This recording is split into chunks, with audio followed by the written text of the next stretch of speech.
तो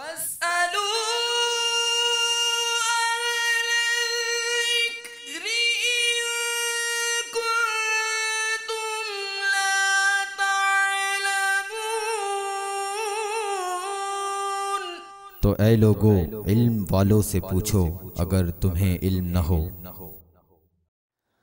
अल्हम्दुलिल्लाहि रब्बिल आलमीन वस्सलातु वस्सलामु अला सय्यिदिल अंबिया वल मुरसलीन अम्मा बादु फ़अऊज़ु बिल्लाहि मिनश शैतानिर रजीम बिस्मिल्लाहिर रहमानिर रहीम अस्सलातु वस्सलामु अलैका या रसूलल्लाह व अला आलिका व अस्हाबिका या हबीबल्लाह अस्सलातु वस्सलामु अलैका या नबियल्लाह व अला आलिका व अस्हाबिका या नूरल्लाह। फरमान मुस्तफ़ा सल्लल्लाहु ताला अलैहि वसल्लम है, जो शख्स मुझ पर एक मरतबा दुरूद पाक पढ़ता है, अल्लाह तबारक व ताला उस पर आफ़ियत का एक दरवाज़ा खोल देता है। सल्लु अलल हबीब सल्लल्लाहु ताला अला मुहम्मद व अला आलिहि व सहबिही व बारक वसल्लम। मीठे मीठे इस्लामी भाइयों और मदनी चैनल के नाज़रीन, अल्हम्दुलिल्लाह सिलसिला दारुल इफ्ता अहले सुन्नत के साथ हाजिर हैं। हज़रत अर्ज़ ये है कि किराए की तो चीज़ें हैं, तो बाज़ औक़ात बसें किराए पर दी हुई होती हैं, बाज़ औक़ात कोई बड़ा सरमायादार है तो ओहो भाई 25-25, 50-50 रिक्शे किराए पर दिए हुए हैं, बड़ी बड़ी प्रॉपर्टीज़ करोड़ों रुपए की किरायों पर दी हुई हैं, इंस्टीट्यूट्स को, बैंक्स को, पता नहीं जाने किन किन को लोग देते हैं। अब ये मामला है कि इन तमाम चीज़ों पर क्या वो जो इनका सिलसिला है यानी ज़कात का, तो क्या इस पर भी नहीं हो, चाहे वो करोड़ों के अंदर ही क्यों ना हो। अल्हम्दुलिल्लाहि रब्बिल आलमीन वस्सलातु वस्सलामु अला सय्यिदिल अंबिया वल मुरसलीन। पिछले सिलसिले में हमने भी इस बात को डिस्कस किया था कि किराए पर दी जाने वाली जो चीज़ें हैं, जी चाहे वो हज़ारों से लाखों, लाखों से करोड़ों की मालियत की भी हों, लेकिन जो चीज़ें हैं वो किराए पर दी गई हैं, सही, या किराए पर दी जाने के लिए रोकी हुई हैं। कोई अच्छा कस्टमर आएगा तो उसको किराए पर देंगे, जी, तो वो चीज़ें अमवाल ज़कात में से नहीं हैं। यानी जो चीज़ों पर ये भी ज़रा अच्छा, तो जो चीज़ें किराए के लिए मुख्तस हैं, किराए पर दी जा रही हैं, किराए पर दी जाएंगी, उन पे ज़कात नहीं होती। अब आपका ये सवाल बहुत अहमियत का हामिल है कि फिर ज़कात किस माल पर, किस चीज़ पर। देखिए, ज़कात जो शरीयत मुतहरा ने मखसूस अमवाल इसके लिए मुतय्यन फरमाए हैं, ठीक है। यानी ऐसा नहीं है कि एक शख्स की मिल्क में जो भी माल है, जी, ठीक है, बस सब पे ज़कात है, सबकी मालियत को वो लगाए और उसका 40वां हिस्सा अदा करे, ऐसा नहीं है। शरीयत मुतहरा ने ज़कात भी एक शख्स की मिल्कियत में जो अमवाल हैं, उन अमवाल में भी मखसूस माल, सही। अब वो अमवाल हैं 3 किस्म के। एक है चराई के जानवर, चराई के जानवर, ठीक। और उमूमन हमारे यहाँ पे शहरी जो लोग होते हैं, इनको जानवरों से कोई, इन जानवरों से वास्ता नहीं पड़ता। ये जो देहात वगैरह के या सहराई इलाकों में रहने वाले लोग होते हैं, उनसे इनका ताल्लुक़ होता है। तो एक है चराई के जानवर। इसका खुलासा ये है कि वो जानवर के जो साल का अक्सर हिस्सा जो खुदरो घास और इस तरह की चीज़ें से ही अपना गुजारा कर लेते हैं, मालिक को उनके लिए कोई चीज़ ख़रीद के, यानी साल का अक्सर हिस्सा वो खुदरो घास वगैरह खा पी कर ही पूरा कर लेते हैं, मालिक को ख़रीदना नहीं पड़ता। या ख़रीदना पड़ता है तो साल के चंद एक महीने में उसको जब पैदावार नहीं हो रही है, घास फूस नहीं हो रहा है, तो उसको खिलाना पड़ेगा। अलग साल का अक्सर हिस्सा वो वैसे ही खाते हैं, ठीक है। तो ये चराई के जानवर, इनमें भी शराइत होती हैं। अच्छा, दूसरा माल है माले तिजारत, सही, ठीक है। और माली तिजारत का मतलब है कि वो माल के जिसको इंसान ने परचेज़ ही इसलिए किया है कि उसको आगे फ़रोख्त करेगा, सही। और ये परचेज़ और सेल का जो तरीक़ा कार है, उसका मकसद ही यही है कि मैं ये ख़रीद रहा हूँ, कुछ आइटम महंगे दामों होने की सूरत में बेच दूँगा। तो ये जो मुनाफा हासिल करने के लिए जो ख़रीद और फ़रोख्त का ये सिलसिला है, तो ये जिस माल के अंदर होगा वो माल तिजारत होता है। जैसे ये तो सबको पता है, आमतौर पे जो भी दुकानें खोले हैं, मार्केट्स खुली हुई हैं, तो ये सब माल तिजारत से ताल्लुक़ रखते हैं, ठीक है। अच्छा, इसके अंदर तीसरा जो माल है वो है समन। समन किसको कहते हैं? समन इसका हकीकी मिज़दाक तो सोना चांदी है, ठीक है। फिर इस समन के ताबे, जी, रुपए, पैसे, इसके अंदर में, हाँ, इसके तहत दाखिल होने वाली चीज़ें वो किसी भी मुल्क की करेंसी है, ठीक है, बॉन्ड्स हैं, या जो कमेटियाँ बीसियाँ लोगों ने डाली हुई होती हैं, वो इसके तहत आ जाएंगी। तो ज़कात लाजिम होने के लिए किन किन अमवाल पे ज़कात लाजिम होती है, तो मुख्तसरन ये है जी कि बॉन्ड्स उन पे ज़कात है, जो आपने कमेटी डाली हुई है उस पे ज़कात है। इसी तरह जो आपके पास रुपए पैसा बैंक बैलेंस, चाहे आपके पास या आपके खाते में बैंक में या किसी भी बिजनेस में लगा हुआ है, तो वो पैसा वो भी, इसे आपने किसी को कर्ज दिया हुआ है वो पैसा भी अमवाले ज़कात में से है। सोना है, चांदी है, वो भी अमवाले ज़कात में से है। और आपका माल तिजारत, ये भी अमवाले ज़कात में से। ठीक है, बड़ी अच्छी रहनुमाई फरमाई। अब आइए आपकी कॉल्स की तरफ हम चलते हैं। मेरा नाम अब्दुल गफ्फार अत्तारी। पूछना ये चाह रहे हैं कि ये दांतों में से खून आता है, थूकते हैं तो खून आता है, तो उससे रोजे पे फर्क पड़ता है या नहीं? दांतों से खून आता है, इसका क्या मसला है, इंशाल्लाह अभी बताते हैं अब्दुल गफ्फार साहब जी। मैं ये सवाल जानना चाहता हूँ, जो नमाज तरावी होती है ये नफल नमाज में गिनती जाएगी या सुन्नत नमाज में? नमाज तरावी नफल है या सुन्नत है, अभी बताते हैं इंशाल्लाह जी। मेरा नाम सफी अहमद, मैं सऊदी अरब से बोल रहा हूँ। मेरा ये है कि कितने अमाउंट हमारे पास है जेवरात वगैरह, और कर्ज है, कर्ज माइनस करने के बाद जो बचेंगे उसी पे ज़कात लाजिम होंगे या टोटल पैसे से? और पैसे ये मस्जिद में दे सकते हैं? रोजे की हालत में कुल्ली कर सकते हैं ठंडे पानी की? रोज़े की हालत में ठंडे पानी की कुल्ली, ठीक है चलिए अभी बताते हैं इंशाल्लाह जी। हज़रत पहला सवाल अब्दुल गफ्फार साहब का था कि दांतों से खून आता है। अभी इत्तेफाक की बात है कि हम यहाँ पर बैठे थे सिलसिला शुरू करने से कबल, तो खून के मसले पे ही बात हो रही थी। इंशाल्लाह ताला दारुल इफ्ता इस्लाम पे बताते जी। हुजूर क्या फरमाया? कि दांतों से अमूमन उन लोगों के भी खून आता है कि जो मिसवाक नहीं करते, जी जी, ब्रुश नहीं करते जी जी, तो इस वजह से भी जब कभी करना पड़ जाती है तो फिर खून से भी पाला पड़ता है इनका। बहरहाल बाज़ों के मसूड़ में खून ज़्यादा भरा हुआ होता है, इसकी वजह से भी वो थोड़ा बहुत लीक होता रहता है। जी जी। तो इसमें यह है कि जो खून है अगर हलक से नीचे उतरेगा, सही है, तो हलक से नीचे उतरने वाले खून की 3 सूरतें बनेंगी। सही है, एक तो ये कि वो खून थूक पर गालिब है, ठीक है, यानी उसकी वजह से जो लुआब है वो पूरा लाल हो गया, रेडिश हो रहा है, लाल हो गया। एक ये है कि खून और थूक दोनों बराबर हैं, सही है, खून ज़्यादा है थूक कम, या खून और थूक दोनों बराबर हैं। इन दोनों सूरतों में अगर ये हलक से उतरेगा सही तो रोज़ा टूट जाएगा। ठीक। और अगर खून है कम, ठीक, थूक लुआब ज़्यादा है, उसका मतलब है कि अगर थूकें तो पीला पीला थूक होगा, हाँ, तो वो रेडिश नहीं है उसमें।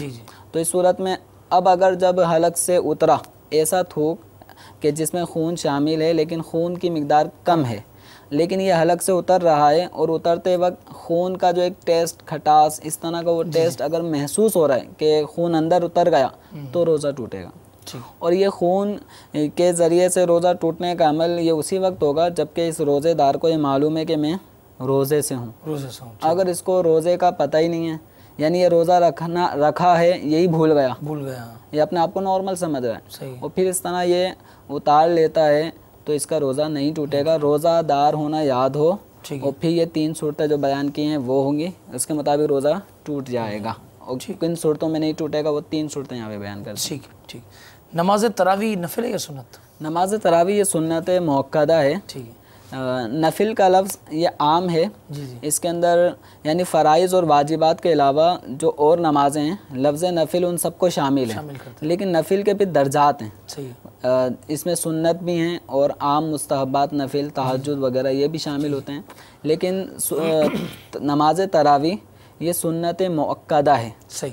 इसका तर्क अगर किसी ने एक बार किया तो लाई के मलामत है, सही, इसका ऐसा करना बुरा है, लेकिन मुसलसल जो इसका आदी हो जाता है, जैसे कि एक तादाद हमारी है जो 6 रोज़ा, 5 रोज़ा, 10 रोज़ा ये पढ़ने के बाद समझते हैं कि अब हमने पूरे महीने तरावी नहीं पढ़नी, तो ये जो आदी तर्क करने वाले होते हैं, आदतन तर्क करने वाले होते हैं, तो सुन्नत मुअक्कदा का यूँ आदतन तर्क करना ये बाइस गुनाह है।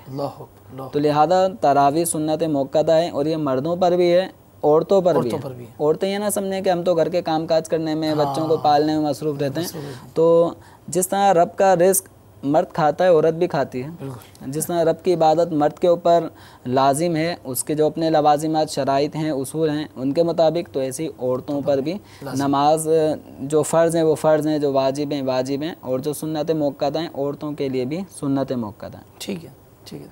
सफ़ी अहमद साहब थे सऊदी अरब से, ये कह रहे हैं कि सोना चांदी जेवर ये जो आपने सारा माल समन बताया और ये सब है, और इसको कर्जा माइनस करके ज़कात देंगे या बगैर माइनस किए? कर्जे का मतलब क्या इन्होंने कर्ज दिया हुआ है वो माइनस करवाना चाह रहे हैं या इनके ऊपर कर्ज है वो माइनस करवा रहे हैं? मेरा ख्याल है सवाल से ये लगता है कि शायद उन पे कर्ज है, उनके ऊपर कर्ज। हाँ, तो अगर इसमें यह है कि जब किसी शख्स को ज़कात निकालनी हो तो ज़कात निकालने वाले शख्स को चंद उमूर थोड़े अपने जहन में रखने चाहिए। सबसे पहली बात यह है कि उसका वो माल के जो ज़कात से ताल्लुक़ रखता है, जिसको हम माल ज़कात कहते हैं, रुपए, पैसे, सोने चांदी, करेंसी और इस माल तिजारत, इन सब को वो कैलकुलेट करें। ठीक है, इनका एक हिसाब लगाए कि इसकी टोटल मालियत कितनी बन रही है। सबसे पहला काम उसका ये है। अच्छा, दूसरा काम ये करना है कि इसको जो और लोगों से भी पैसे लेने हैं, सही है, उनको भी इसमें शामिल कर ले। ठीक है, ठीक। अब इसके बाद तीसरा काम इसने ये करना है कि इसके ऊपर कितने लोगों का कर्जा है, कितना कर्जा है, सही, तो उसको भी ये सामने रख ले। अब इसके बाद जितना कर्जा है इसके ऊपर जो इसको देना है, अभी इसी साल देना है, आइंदा साल, आइंदा चंद सालों में देना है, तो ये जितनी भी कर्ज वाली रकम है, चाहे वो चंद सालों पर मुहित हो, तो ये वो जितना कर्ज इसके ऊपर लाजिम बाकी है, ये उतने कर्जे को टोटल में से माइनस कर ले। माइनस करने का मतलब ये है कि कर्ज की रकम निकाल दिया, बाकी जो रकम बची है वो इसकी वो रकम है, वो मालियत है जो ज़कात से ताल्लुक़ रखती है। ठीक है। अब इसको बकिया माल से को 40 से तकसीम करना है, और जो हासिल जवाब आएगा हासिल तकसीम, तो उतनी रकम ये ज़कात की मद में अदा करनी है। मिसाल के तौर पे 1 लाख रुपए इनका जो भी जेवर या माल तिजारत, एक मिसाल आसानी के लिए कि 1 लाख रुपए इसकी मालियत बनती है, इन्होंने मज़ीद 20,000 रुपये और किसी से लेना भी है, तो यूँ 20,000 वो भी ऐड कर लिए। अब ये 1,20,000 रुपये हो गए। अब इनको याद आ रहा है कि इनके ऊपर जो कर्जा है वो 40,000 रुपये का कर्जा है। सही है। तो इन्होंने 1,20,000 में से 40,000 माइनस कर दिए, अब बाकी बचे 80,000 रुपये। अब 80,000 को जब 40 से हम तकसीम करेंगे, डिवाइड करेंगे तो फिर क्या 2,000 रुपये। तो इनके ऊपर 80,000 रुपये पर 2,000 रुपये ज़कात बनी, तो ये 2,000 रुपये ज़कात अदा करेंगे। ठीक है, बहुत अच्छा अंदाज़ से आपने समझाया। अब ये ज़कात की रकम इनका मस्जिद में दे सकते हैं? ज़कात की रकम याद रखें कि कार खैर में सर्फ करने से ज़कात अदा नहीं होती। ज़कात के मसारिफ़ जो कुरान पाक में बयान किए गए हैं, उनमें उन मसारिफ़ में ज़कात दी जाएगी। सही। तो उनमें तमलीक ज़रूरी है, उनमें मालिक कर देना, मालिक बनाना ज़रूरी है। तो शरई फ़कीर को ये मालिक बना दें, अपनी ज़कात की जितनी रकम बनती है वो रकम शरई फ़कीर को दे दें। अब उस शरई फ़कीर का वो जहन बनाएं कि भाई वो हमारी मस्जिद ज़ेर तामीर है, इस मस्जिद में इस चीज़ की हाजत है, अगर आप चाहें तो, लाजिम नहीं है, आप अपनी खुशी से चाहें तो मस्जिद में ये चीज़ खर्च के लिए रकम मस्जिद में डाल दें। तो अब शरई फ़कीर अगर यूँ डाल देता है तो ज़कात भी अदा हो गई और मस्जिद की ज़रूरत भी पूरी हो गई, और दोनों को सवाब भी मिला। शरई फ़कीर को पैसा खर्च करने का मस्जिद में, और इसका राह खुदा में खर्च करने का जहन बनाने का सवाब मिलेगा। रोज़े की हालत में ठंडे पानी की कुल्ली करना कैसा? वैसे ही गर्मी है, क्या करें? रोज़े की हालत में ठंड हासिल करने के लिए, ठंडक हासिल करने के लिए नहाना, कुल्ली करना ये जायज़ है, इससे रोज़ा मकरूह नहीं होता। लेकिन ये कुल्ली करने का अमल ऐसा ना हो कि लोगों को तशवीश हो कि भाई इसको क्या हो गया, ये बार बार ये कुल्लियाँ किए जा रहा है, यानी अपना ये इजहार ना करे कि मुझे रोज़ा लग रहा है। ठीक है, तो ये इजहार करना अच्छा नहीं है। हाँ, वैसे अगर कोई नहीं देख रहा और ये बहुत ज़्यादा गर्मी और हिद्दत जिस्म में पाई जा रही है, तो यूँ कुछ ठंडक हासिल करने के लिए जिस्म पे, सर पे पानी डाल लेता है, या गीला कपड़ा करके भीगा हुआ कपड़ा लपेट लेता है, ओढ़ लेता है, तो ये चीज़ें रोज़े की हालत में मकरूह नहीं हैं। और इस तरह ठंडक हासिल होने से जिस्म में जो नमी पैदा होती है, इससे रोज़ा भी नहीं टूटता। लेकिन कुल्ली करने में ये एहतियात करें कि कुल्ली का पानी हलक से नीचे ना उतरे। ठीक। अगर वो उतर गया तो ठंडक तो हासिल हुई ना हुई, लेकिन रोज़ा टूट जाएगा, इस सब ख्याल रखना होगा। जी, मज़ीद कॉल से दें। नमाज इशा की जमात के साथ नमाज नहीं पढ़ता, क्या वितर की जमात के साथ नमाज पढ़ सकता है? ठीक है, इंशाल्लाह अभी बता दें। जी, मेरा नाम मोहम्मद जावेद है, सुई से अर्ज कर रहा हूँ, बलूचिस्तान से। मेरा जितना भी रकम था उसका मैंने पिछले साल ज़कात निकाला है, क्या उसी रकम का फिर दोबारा इस साल ज़कात निकाल सकता हूँ या नहीं? ठीक है। मैं बांग्लादेश की दिनाजपुर से बात कर रहा हूँ। मेरा मसला ये है, जो सूद खाता है उसके घर में इफ्तार या सहरी करना कैसा? गैर मुस्लिम के घर में सहरी या इफ्तार करना कैसा? गैर मुस्लिम के घर में सहरी या इफ्तार करना कैसा? सूद खाने वाले, ठीक है, सूद खाने वाले का भी है, ठीक है, सहरी या इफ्तार, ठीक है। मजीद आगे। सफर के दौरान रोजा रखना है या नहीं रखना है? सफ़र के दौरान रोज़ा रखें या नहीं, ठीक है, अभी बता दें। दो सवाल है, एक कि मैं करता हूँ ये अपना जो इंस्टॉलमेंट किस्तों पे मोटरसाइकिल लेते हैं उसका काम करता हूँ, तो वो पूछना है वो जायज है या नहीं जायज इस्लाम में। और दूसरा जो मेरी रकम लोगों के पास पड़ी है उस पर ज़कात वाजिब है या नहीं? ठीक है, रकम पड़ी है, ज़कात वाजिब है, ठीक है, अभी बता दें इंशाल्लाह ताला। जी, एक स्कूल की दीवार पे लिखी हुई है कुरान पाक की, तो उस दीवार को तोड़ रहे थे, उस दीवार को तोड़ना चाहिए या नहीं? उस स्कूल की दीवार पे कुछ लिखा था, कुरान पाक की आयत लिखी थी, अच्छा, अब उस दीवार को तोड़ रहे हैं, चलो ठीक है इंशाल्लाह। अब ये क्या हालत होगी, चलिए इंशाल्लाह पूछते हैं आपसे। नमाज इशा अज़र जमात से नहीं पढ़ी, बहुत सारे लोगों के साथ प्रॉब्लम होता है, अब वो वितर क्या करेंगे, जमात से पढ़ेंगे? अगर किसी के जमात के साथ इशा के फ़र्ज़ रह गए, बसों का जमात निकल जाती है, तो उसमें बेहतर यह है कि वो वितर की नमाज यानी तरावी पहले अपने इशा के फ़र्ज़ अदा कर ले, या इशा के फ़र्ज़ अदा करने के बाद तरावी की जमात में शामिल हो जाए। जब वितर लोग जमात से पढ़ रहे हों तो ये वितर अपना तन्हा पढ़े, लेकिन अगर इसने वितर जमात से पढ़ लिए तो कोई गुनाह नहीं है। बेहतर ये था कि इसको वितर भी तन्हा पढ़ना चाहिए। जावेद भाई सुई से थे, उस रकम पे पिछले साल ज़कात दी थी, क्या इस साल भी ज़कात देंगे? देखिए, ये ज़कात का ताल्लुक जो ना, ये ऐसा नहीं है कि हमने एक दफ़ा दे दी ज़िंदगी भर में तो बस अदा, यानी जैसे हज है, ज़िंदगी में एक दफ़ा शराइत पाए जाने की सूरत में फ़र्ज़ होता है, उसके बाद आप लाखों करोड़ों रुपए अपने पास रखें, सालाना आप पे हज फ़र्ज़ नहीं होगा।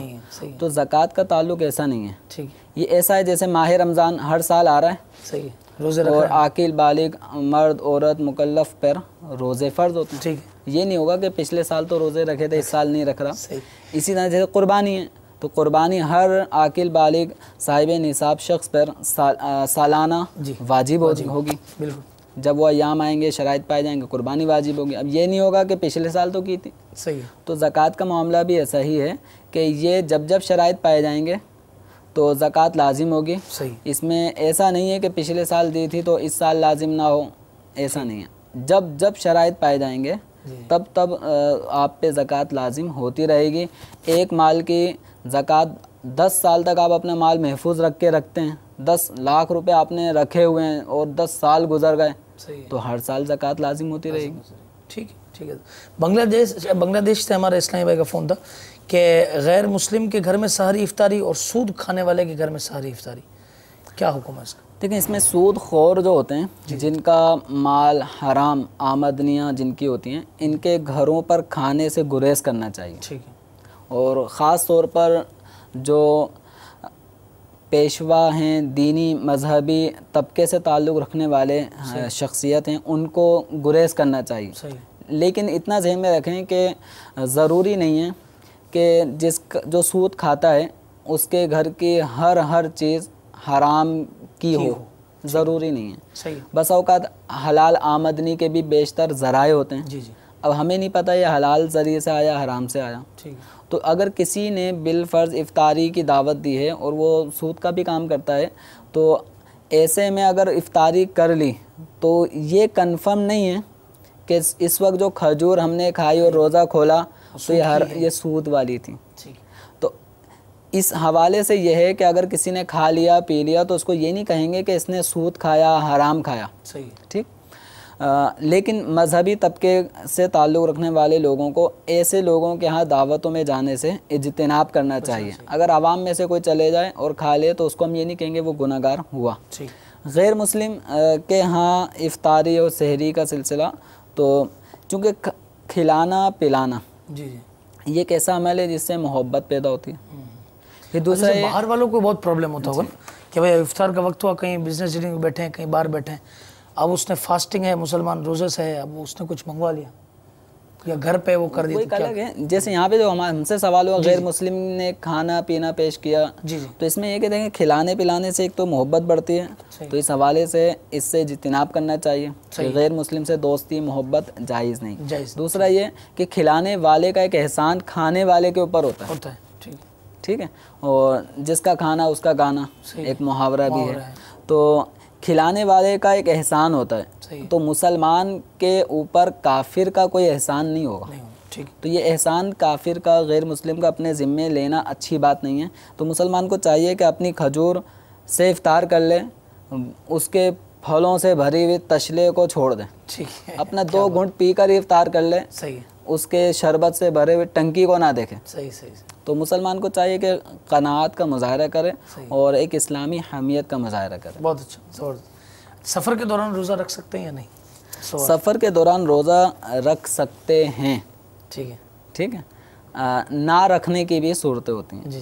जैसे एक आदमी है जो मुसाफिर शरई है, मसलन बाबुल मदीना का कोई रिहायशी, वो हैदराबाद वो जाता है 10 दिन के लिए, ठीक है, तो 10 दिन के लिए उसने वहाँ पे रहना है, तो ये और हैदराबाद और बाबुल मदीना इनके माबेन जो फासला ये भी शरी मुसाफत है, 10 दिन की मियाद भी ये शरी मुसाफिर इसको बना देगी। अब इसको रोज़ा हैदराबाद में रोज़ा रखे ना रखे दोनों ऑप्शन है, ठीक, ये रखना चाहे तो रख सकता है, नहीं रखना चाहे तो ना रखे। ना रखने की सूरत में गुनाहगार नहीं होगा, लेकिन कुरान पाक में है व अन तसूमु खैरुल लकुम, तुम रोज़ा रखो तो तुम्हारे लिए बेहतर है, लेकिन रुख्सत भी है। अगर ये नहीं रखता तो गुनहगार नहीं है, लेकिन माह रमज़ान मुबारक में चूँकि सब रोज़े रख रहे हैं, सब सहरी में उठ रहे हैं, सब इफ्तारी का एहतिमाम कर रहे हैं, तो ये इन सब के साथ मुसलमान का ये अमल इसके लिए आसानी का बाइस बनेगा।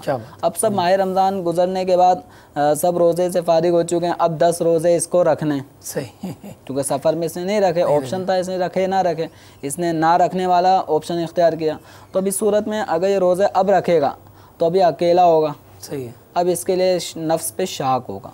एक काम जब इज्तिमाई तौर पे किया जा रहा होता है तो इसमें बेहतरी होती है, इसमें ताकत कुव्वत भी इंसान में आ जाती है, दूसरों को देख कर भी एक इंसान में जज्बा बढ़ जाता है। तो रोज़ा रख लेना बेहतर है, कुरान का हुक्म है वान तसूमु खैरुल लकुम, लेकिन रोज़ा ना रखे तो कोई गुनाह नहीं है। फ़इद्दतुम मिन अय्यामिन उखर, कि वो बाद में उन रोज़ों की गिनती पूरी करेगा। लेकिन यहाँ पे ये ज़हन में रखें, जैसे आज, जैसे कल मिसाल के तौर पे मुझे बाबुल मदीना से बाबुल इस्लाम हैदराबाद सफ़र करना है, मेरा जहन है कि मैं कल सफ़र करूँगा, 1 हफ़्ते के लिए जाऊँगा, तो अब ऐसी सूरत में मैं कल का रोज़ा ही नहीं रख रहा, वो मुझे कल 10 बजे जाना है सुबह, तो अब मुझे कल का रोज़ा छोड़ने का इख्तियार नहीं है। ये बहुत अच्छा बताया आपने, ठीक है, यानी मुझे कल सफ़र करना है, सही, तो 10 बजे सफ़र करना है। अब मैं जहन बनाऊँ चूँकि मैं दोपहर में तो मुसाफिर बन ही जाऊँगा, तो रोज़ा ना रखूँ, तो ये रोज़ा छोड़ने की इजाज़त नहीं है, मुझे कल का रोज़ा रखना होगा। जब मैं हैदराबाद पहुँच गया, अब परसों का रोज़ा मैं रखूँ ना रखूँ, तो इसका मुझे इख्तियार होगा मुसाफिर होने की सूरत में। इंस्टॉलमेंट पे बाइक का काम करते हैं, क्या ये दुरुस्त है? और रकम लेनी है दूसरों से, उस पर ज़कात का क्या होगा? किस्तों पर जो कारोबार होता है तो ये जायज़ है, यानी नकद और उधार की कीमत में फ़र्क करना। ठीक है, बाज़ लोगों के जहन में ये ख्याल आता है, बस आता है कि ये नकद तो 100 रुपये की थी, उधार 120 की क्यों कर दी? ठीक है, नकद ये गाड़ी 48,000 की थी और उधार में 60,000 की कर दी, सही, तो ये 12,000 जो हासिल हो रहे हैं ये इजाफी है, ये सूद है, ये सूद नहीं है। ठीक है, ये 48,000 भी इसी गाड़ी की कीमत थी, ठीक है, और ये 60,000 भी इसी गाड़ी की कीमत है। तो कोई भी शख्स अपने एक कलम की कीमत जितनी चाहे बाहमी रज़ामंदी से तय कर सकता है। ठीक है, 10 रुपये वाली चीज़ 15 रुपये में बेच सकता है, तो उसको सूद नहीं कहेंगे। ठीक है, तो ये किस्तों का ये कारोबार जायज़ है, लेकिन इसके अंदर बाज़ नाजायज़ शर्तें दाखिल हो जाती हैं। मसलन आपने हर महीने 5 तारीख तक पैसे नहीं दिए और लेट हो गए, तो पर डे 100 रुपये चार्ज और किए जाएंगे। तो ये जो पेनल्टी है, सही, ये जुर्माना है, ये जायज़ नहीं है। सही। तो इसमें जुर्मानों की शर्त आयद करके ये किस्तों पे ख़रीदो फ़रोख्त का जो अमल है ये भी नाजायज़ हो जाएगा। लेकिन अगर ये इस तरह नाजायज़ शर्तें दाखिल ना हो, सिर्फ इतना अगर जहन में वसवसा या ख्याल आ रहा है कि नकद और उधार की कीमत में फ़र्क करना कैसा, तो ये कीमत में फ़र्क करना जायज़ है, ये गुनाह नहीं है, ना सूद है। अच्छा, अब जो ज़कात जो रकम उन्हें लेनी है मार्केट से, उस पर ज़कात तो आपने फरमाया होगी।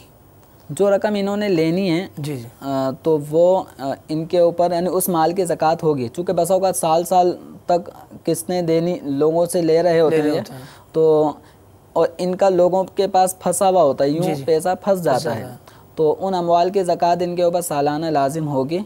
लेकिन अदायगी की सूरत यह है कि जो रकम मिलती जाए और वो निसाब का खुम्स 5वां हिस्सा हो तो उसकी ज़कात यानी उस खुम्स का 40वां हिस्सा जो बनेगा वो ज़कात में अदा करना इन पे होगा। भाई ये ज़हन में रखेंगे जितना इनके ऊपर उधार है ना वो ज़कात उस पे बनेगी। ठीक ठीक, एक साथ निकाल दें तो ज़्यादा अच्छा ईजी हो जाएगा। कुरान पाक दीवार पर लिखा हुआ था, अब वो दीवार गिराई जा रही है। अब यहाँ सूरत नहीं बताई कि आया कुछ बढ़ाने के लिए गिराई जा रही है, ये क्या है। लेकिन इसके अंदर अगर कोई ज़रूरत के तहत जी जी ऐसा हुआ है कि वो दीवार शिकस्ता हो रही है, सही, और उस पर आयत भी लिखी है कभी भी वो गिर सकती है, तो ये भी बड़ा ख़तरा है। तो ऐसे में ये कि जब कभी ऐसा मामला हो तो उस आयत को उसका तराशा जो खुरच लिया जाए, सही, ताकि और उसका जो कलर गिरे जी, उसको किसी मुक़द्दस जगह पे रख दिया जाए, ठीक है, या ज़मीन में दबा दिया जाए, सही, अदब किया जाए उसका ऐसे कचरे में ना फेंका जाए। अब उसके बाद जब आयत कुरानी उस पर अब नज़र नहीं आ रही तो अब उस दीवार को गिराया जा सकता है। यूँ इस तरीके कार से हो, ये नहीं कि डायरेक्ट कुरान की आयत भी लिखी है और हथौड़े चलाना शुरू कर दिया, अब आयत के अज्जा ज़मीन पे पड़े हों, तो ये बेअदबी है। तो अब हमें नहीं पता कि ये वहाँ पे किस तरह से काम किया गया, तो इसकी सूरतें हैं, यानी जायज़ तरीका भी है और बेअदबी पर मुश्तमिल तरीका भी है। अल्लाह ताला हम सबको बेअदबी से महफूज फरमाए, आमीन। ज़कात के बहुत सारे मसाइल आ रहे हैं, तो ज़कात का पंफलेट दावत इस्लामी के इशाती इदारे मकतबतुल मदीना पर शामिल है। इस तरीके से ज़कात कैलकुलेटर के नाम से वेबसाइट पर भी मौजूद है, तो आप ज़रूर उसे हासिल कीजिए और अपनी ज़कात का उससे हिसाब निकालिए। इंशाअल्लाह अज़्ज़ वजल आपको बहुत ज़्यादा आसानी होगी। सल्लु अलल हबीब सल्लल्लाहु तआला अला मुहम्मद सल्लल्लाहु अलैहि वसल्लम।